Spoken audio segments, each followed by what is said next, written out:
Beelax. Yeah. Ray Moon. Yeah. Oh, no, no, no. We going to the islands with this one, baby. Yeah. Yeah. What's up, y'all? It's your girl, Diana Garcia, and we're back.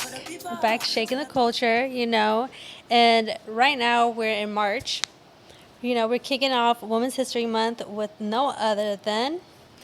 What up, world? It's Beelax checking in. I'm with Diana Garcia. I'm excited to be here. Thank you for having me. Thank you. I really appreciate you because shout out to Moran because Moran always literally be putting on everybody because like, oh, you're solid. If he thinks you're solid, he'll introduce you to his people. No, That's what I realized. I was like, he is the biased. And shout out to him because he actually interviewed me. And I was so nervous at first. I was like, wait, hold up. Like you wasn't ready. I really was. Ready? Yeah, I was just like, okay, cool, I could do this. I do mine. But then, as soon as the cameras turned on, y'all were like, "Are you okay?" I'm like, "Yeah, I'm just trying to get back into the." That's my brother. Like, and it just started from him, like you said, just him being him and him wanting to help. Yes. He saw something solid, and he was just like, "Yo, you're dope.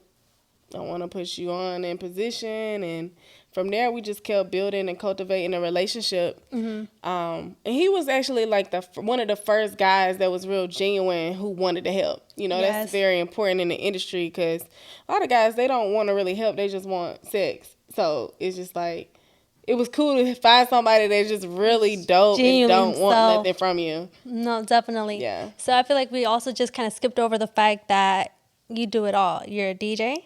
You're an entrepreneur. What do you consider yourself, a producer? You are a producer because you do produce, and I heard in one of your interviews that you said you're the female version of DJ Khaled. Yes. But that was just to give an example. I don't want to go around saying like, hey, I'm the female version of DJ because I don't want to compare myself. Yeah. What I will say is like, I love music. I love making music and creating it. I like putting people in a room and bringing them together, doing what they do best. And I like actually making beats. Like I make beats, I use FL and I create production. So that's pretty much just like on a music tip what I like to do, Yeah. Like, and then that's collectively like my team, like Moran, he's a part of that, putting it together. A Major, he mixes all my songs and my music.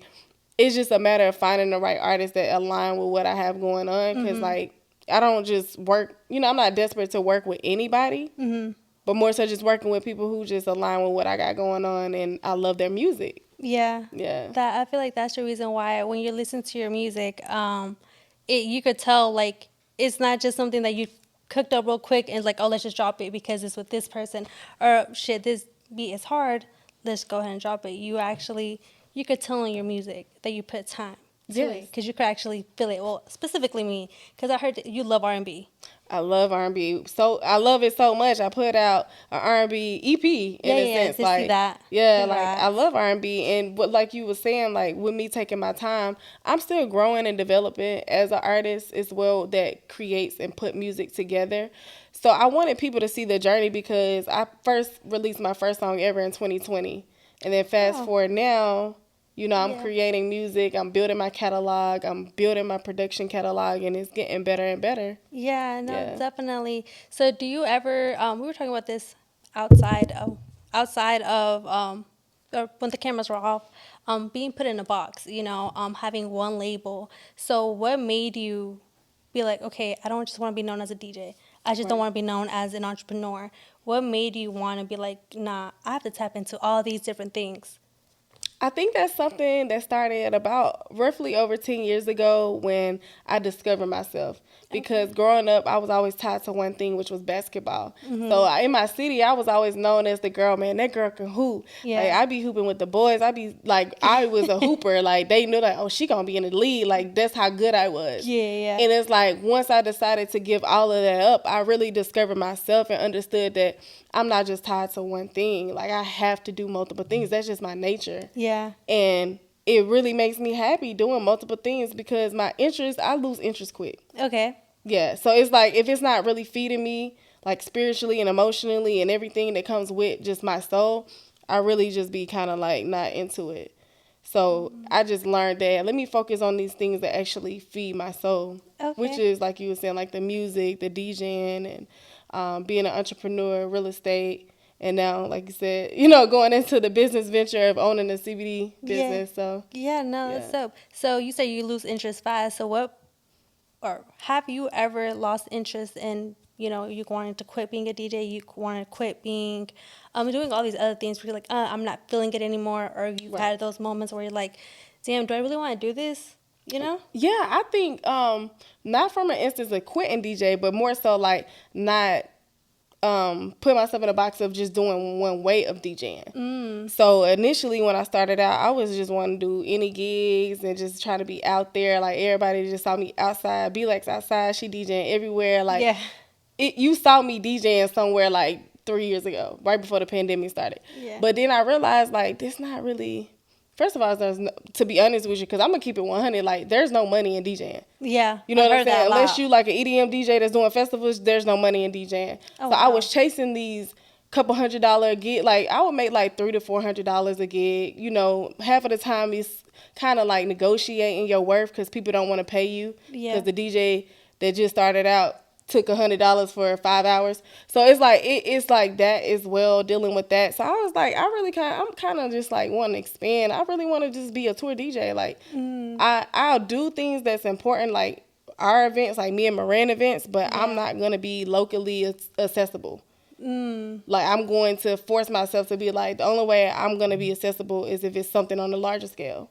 Okay. So I put in a lot of hours to do that. I didn't just say I woke up and was just like, oh, I want to be a tour DJ.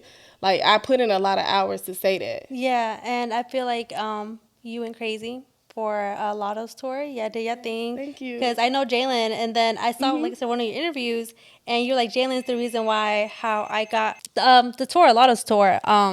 Yeah, so how was that? How was that experience? And were you ever nervous? Like, I know from throwing events and just like being a part of an event or something like that, we're always running behind.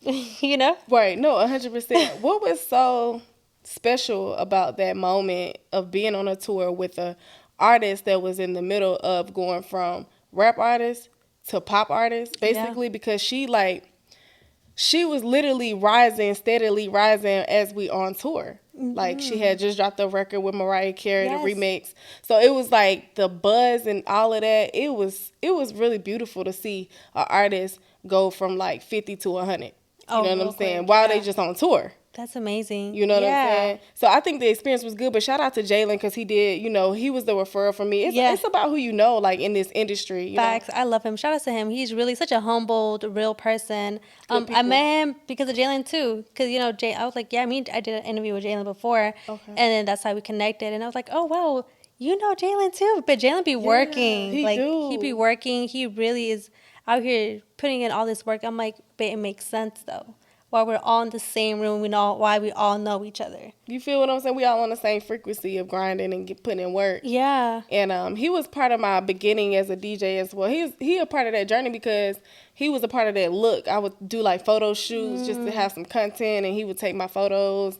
And he was just really just supporting me. So whatever he needed, I supported him. I got his back, Yeah. Mm-hmm. So tell us, we talk about like the amazing journeys we have and what people see on social media. What have you ever been through a difficult time, out of this industry? We're like, damn, how do I continue? Do I want to continue, or it affect your work ethic, your career? Right. Yeah, I've had, and just as a human being. Let's forget about being a woman, but just as a human being, I go through things behind closed doors that people just don't know about, because I believe keeping a lot of things private until I feel like it's the right time to share certain things so that I could be able to, create awareness for the next person, because a lot of people, this was all new to me, but basically 2022, I went through a part of like womanhood where it was like my reproductive system was failing me.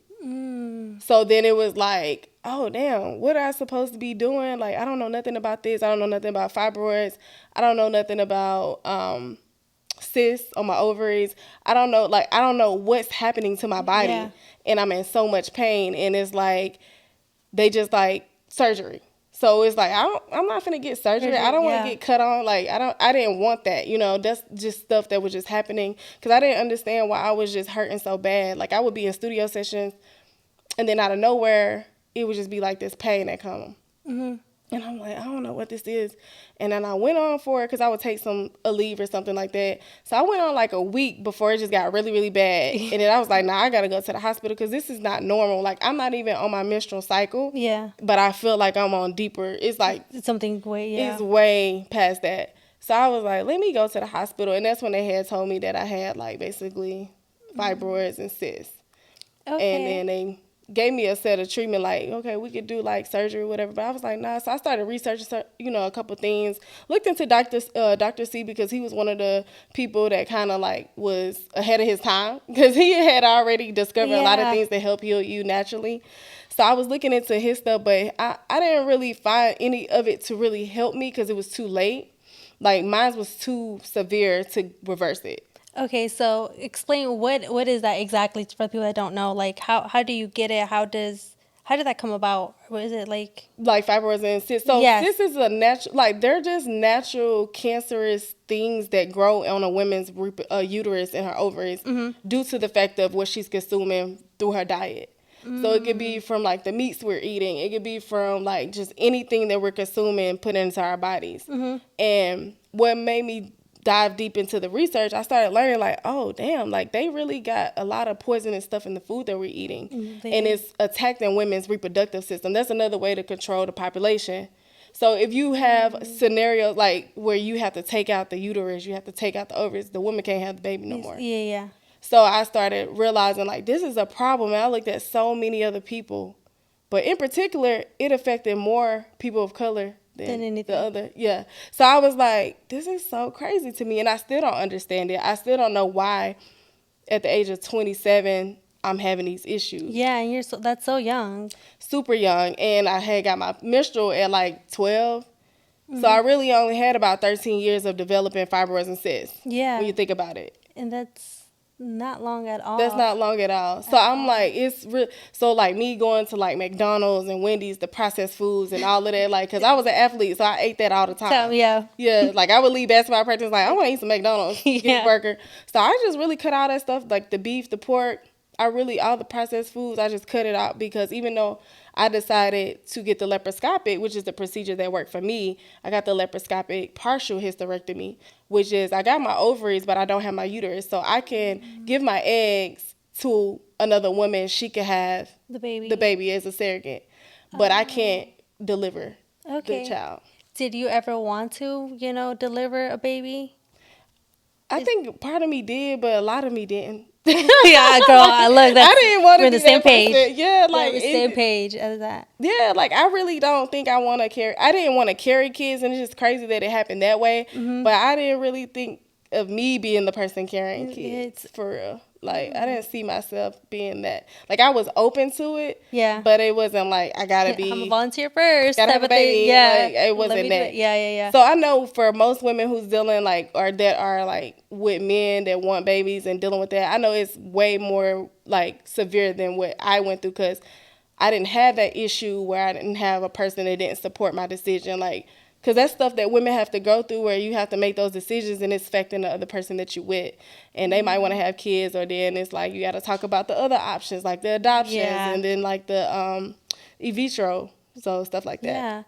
That's crazy though. Did since all that happening, did you start take care of yourself more? I feel like going on tour, it's a lot on you guys. You Right. go city to city. So how do you balance that, taking care of yourself into the careers, multiple hats you have? How do you do that? How do you balance that out? I just like eating fruit and like vegetables more than I eat anything else. Okay. I know for me, like my habits are like French fries. Oh, those. It's hard for me to cut that out my diet. Like I cut the meats out, no problem, but the fried food, like that's my weakness.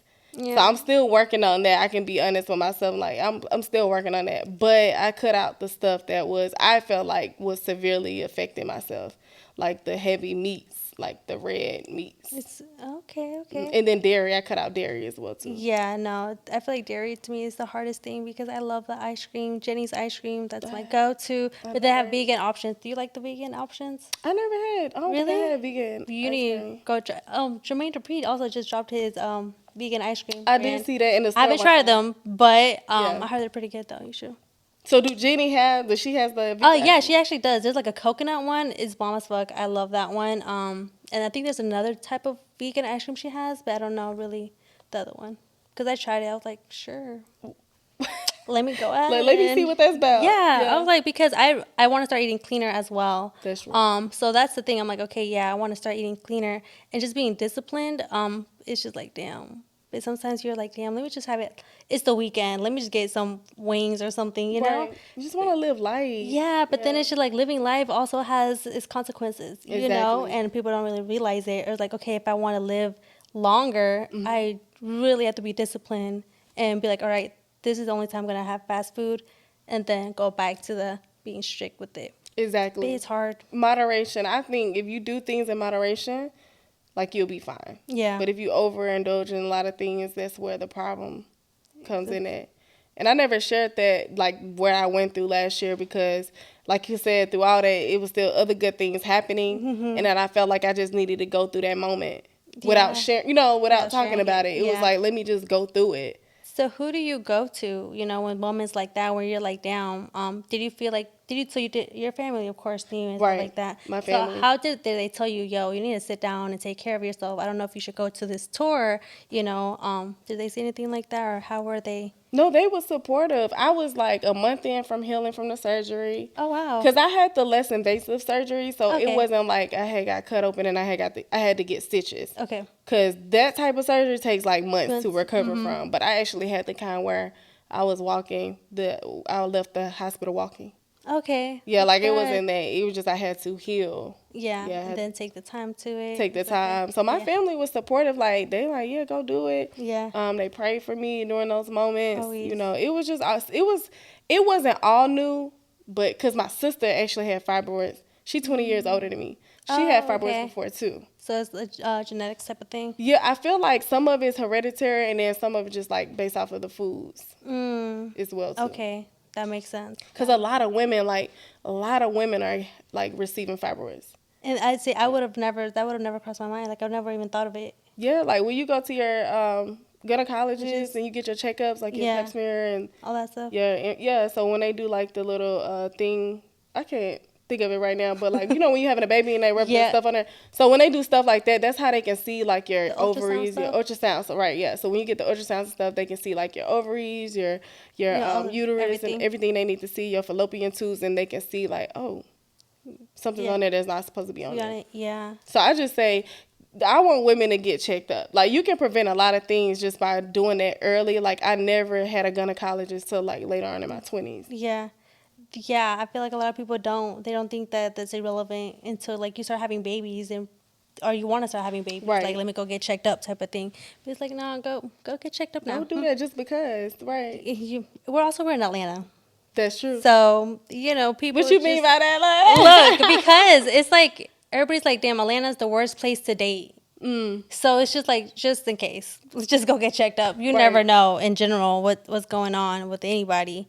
So yeah, that's what I right. mean. And we're not taught to go to the doctor. At all. So that was the thing for me. It was like, no, my mom didn't even tell me like, oh, you got to go to the women's doctor. Yeah. So I never knew to do that. But once I learned that that's something you're supposed to do, like, Yeah. of course, once a year, I'm going to do that. Like, even Oh, now. for sure. afterwards. Yeah, Yeah. definitely. So I feel like kind of go backtracking to the Latto tour. Okay. And the pranks. Did you get pranked on? What No, was that? that was Because- Latto DJ. Like, he Okay. was doing, like, that crew was doing that. I didn't partake in any of Okay. that. Like, I didn't experience that. Okay. So how did you react, or what you think when they did the whole thing with Sauce Santana with the dogs and then the toilet paper and stuff like that? What you think about it? You thought it was funny, or you were like, right, they could have toned it down a little bit? I think who got mad? Was it Callie? Somebody got mad because they did it. Callie, I know Callie She got got mad, and then because they threw the toilet paper on stage, I believe, for her, and then Sauce Santana with the dogs, and she fucked up. I mean, she messed up somebody's laptop as a DJ. I was like, ooh. Oh, and like as a retaliation from that. That's what comes with it, right? Like when you play with people who you don't really know. Like when you think about it, you're on tour with people you ain't never been around before. Yeah. So then you coming up with these gimmicks. You know what I'm saying? Like for Yeah. attention, basically that's what it stemmed from. you gotta expect for some shit to go down that you ain't never Yeah, no, thought was facts. gonna go down. Facts. Yeah. So can we expect you to go on tour soon? Is there any tours in the future? Most definitely. I actually got offered another tour, so I was actually going to go to the Bob tour, Okay. but the Bob tour. Yeah, yeah. But I turned it down. So he offered me to be his DJ, and I was like, I'm working on something that I need to like really fall through for me, Mm-hmm. and I don't want any other distractions for temporary, like, you know, oh, right now, Yeah. like I'm cool with it, you know what I'm saying? But at this time in my life, like I'm really focused on this legacy stuff. Yeah. So it was like I could be on tour for 30 days, but then the next month I gotta worry about my income. I gotta worry about, so that's the stuff you have to think about. Like tours is only 30 days, 30 to 45 days. It doesn't last that long. So it's like when it goes by, that's money right then. But then you gotta think about when you get off the tour, how your money gonna be looking. So that's the stuff people don't talk about. But it's like, yeah, that's a real thing. Like even after the Latto tour, I had to like come back like, damn, okay. I gotta get back to work. Yeah, I gotta go hustle. I gotta go get some money, get some money, because I was the DJ for a rising artist. Yeah. But Bob actually had a really good payment situation, but it just didn't work out. Yeah. So I just decided to just stay focused on this store that I'm building, and like I really want to get this situated. Yeah, and now wow, I cannot talk. Now talking about the store, the legacy. Yes. Congratulations. Thank This is you. a CBD oil, or is it just Everything cannabis hemp. type of thing? Everything hemp. Okay. Everything hemp. Okay. So tell me, what made you want to get into that, and where are you at right now? Well, it started like I want to say about 4 years ago. Okay. Like 3 to 4. Yeah, it's going on 4 years. So it just the influence that I had around me. I've always wanted. First of all, I love cannabis, so I always wanted to be in that industry, like some way. Like if it was like ownership and own a dispensary, I knew I always wanted to do that. But I met this lady who knew another lady that I was telling you about. Her name is Anna, that had 2 dispensaries that she owned in Seattle, Washington. So me, Moran, and D-Lil, we out there DJing in Seattle, Washington. And the lady I knew, she was like, her name D, she was like, go check out this dispensary from this girl I know. Like, she's doing her thing. And I was like, okay, I'm going to check it out. So I went and met the owner. I was like, oh, it's good to meet you. And we just, like, clicked. So she called me and was like, I want to say, like, a year later after that, she called me and she was like, I want to expand down there in Atlanta. I know you connected, like you can help me get with a realtor, because I had just bought a house and like, because I hadn't had the connection. She understood like what I was doing. Yeah. She was like, okay, put me on. So I introduced her to my realtor. We was trying to find her like a building, like commercial building that she could be able to like build off of. But I think she lost her interest in the CBD realm, because you got to think about it. She's full on cannabis. Okay. This CBD to them is like Nothing. Yeah, it's a joke. y'all just on CBD, like literally, like y'all just doing CBD. Yeah. We're past that. Yeah, yeah. This is, so the South is really behind when it comes to the Stuff cannabis. like that. Yeah. Yeah, I for could sure. It's very definitely less see that. progressive. But so for her on the West Coast, it's like, oh, I'm focused on this. This is where the money at. But then I realized CBD, it was an opportunity down here to get in. So that way when cannabis become legal, I'll be in position. So it was like a way for me. So me and my business partner, Terry, she's also sold me, like she's a realtor. She sold me my house on the west side of Atlanta. And she was like, yo, we could just do this ourselves. And I was like, you actually right, we could. Like, you got your realtor stuff. Like, she has a good eye with location, and I'm good with my business. I know how to operate business. She was like, let's just do this together. So that's what we did. We just did it together and built it. We did our research, whether we should do our own venture with CBD or we should buy a franchise. And we ended up buying a franchise. Okay, dope. Yeah. Congratulations on that. Thank I feel you. like it's, like you said, it's just the beginning. Like, yeah, the CBD is for right now, but in a couple years, you never know what could happen. Most definitely. Aw. It's growing so fast, like the industry, and just to be a person of color to get involved is major, because I have family that has been in jail for cannabis. Myself has went to jail for cannabis Wow. in Atlanta. Back when it was like, oh, if you got caught with weed, That's it didn't matter if it yes. was a .1, Yeah. you're going to jail. Yeah. That's how they act. You know what I'm saying? So it was like, to be where I'm at now, to own something that's in that industry is like, look at y'all bastards now. Like, y'all Right? trying to Like, light bitch, me up. right, for that. Right, like, Yeah. look at these, like, for real. So it's like I'm really at a good like space with that. Like, I'm just excited to see where it goes. CBD American Shaman has over like 40 locations around the states. So just to have some type of ownership in it, I'm just excited to expand and like go into markets that haven't been touched yet. Nice. Yeah. So what can we expect this year from Beelax? Can we expect new music? New music, me and Lily Rain dropping our single. Nice. Yes, we're dropping our single that's on the way. I'm so excited. Lily is so talented. Like, Amazing. amazing. I saw her perform when I popped out for Year of Yes, Age. That's when I yup. met her. Dope. Mhm. She's amazing. That's you the guys, same a one. duo. It's crazy. You was It's vibing insane. with that Yes, performance? Yeah. dude, definitely. And I just love that the type of DJ you are. You know, you actually interact and you bring the energy. Wherever you. you're at, you bring in the energy where people are like, shit, I might be like just chilling, but when you step in, it's like, oh shit, I have to get hype. I have to, Right. you know, that's the type of energy you give off. So I can't be on some lame shit on the corner when you lit, you know? Exactly. And that's how it was for the Latto tour. Like, it was like going to my element and seeing all these people doing what I'm telling them to do. Like, it's like thousands. At Max, she had like 3K every night. That's So it was dope. like just She had multiple sold out events. exactly sold out doing her thing, and it's like to be a part of that. I was excited, and even with fast forward with Lily, it's a whole new wave going on with music right now, and it's called the Lover Girl wave. Like, you got your Cash Page, you know what I'm saying? You have your Amari, you know what I'm Yes. saying? Like, she's dope. Yep. And then it so far, so, like Kaylani has been that person as well too. So it's like the Lover Girl wave. It's like all these women who love women make songs about women. Women, yeah. And I love that. So it's really dope. And then I think Diddy got Jazzy, so she just dropped the album too. Okay. So shout out to the Shout out ladies. to all the females, right? Doing their Yeah. thing in this music industry for sure. I'm excited. Girl, I'm So excited. I got a project. I do want to tell you that I do got a project dropping in April. April Yes. what? I have a date. Okay. I ain't got a date. Look, this will come out before then, so we all will be in tune regardless of Yes, shape. just stay tuned. Definitely. Yes. You know, be hit you around April. Hey, so when is this gonna come out? You know. I'm gonna have a date soon, but I'm shooting a music video in the next week or two. Was that what Maureen wanted the bike for? The which one? The bike for? Because he had, or is that something Oh else? no, he's that's- dropping music too. Yeah, okay. Yeah, so I he's was- probably getting it for his music bike. video. Okay. Shout out Yeah, to him. yeah, I have a lot going on this year. This is the year. I really feel like this is the year.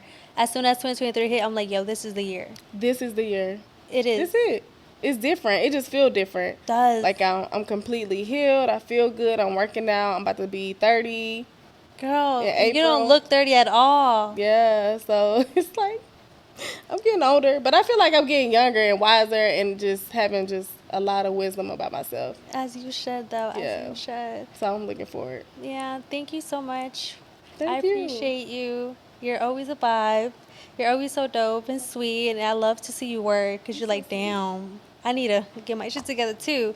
So I appreciate you so much. Well, I appreciate you just for even bringing me here. Shake the Culture is a movement, and for me to be a part of it, I'm just super blessed. Like, thank you so you. much. And, anything you have going on in the city, I'll support. I highly appreciate you. Yeah, of course. So where can we follow you at? How can we support you with your music, with your businesses? Where can we get you at? Yeah, so you can follow me at Top Floor Beelax,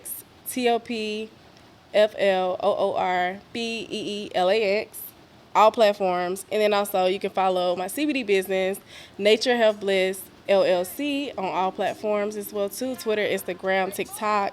And yeah, we coming strong this year. Like, this is about becoming that person. Yes. That's what it is. It definitely is. Thank you again, and thank you for everybody. I appreciate you, and it's just up from here. Thank you. Right. Yeah.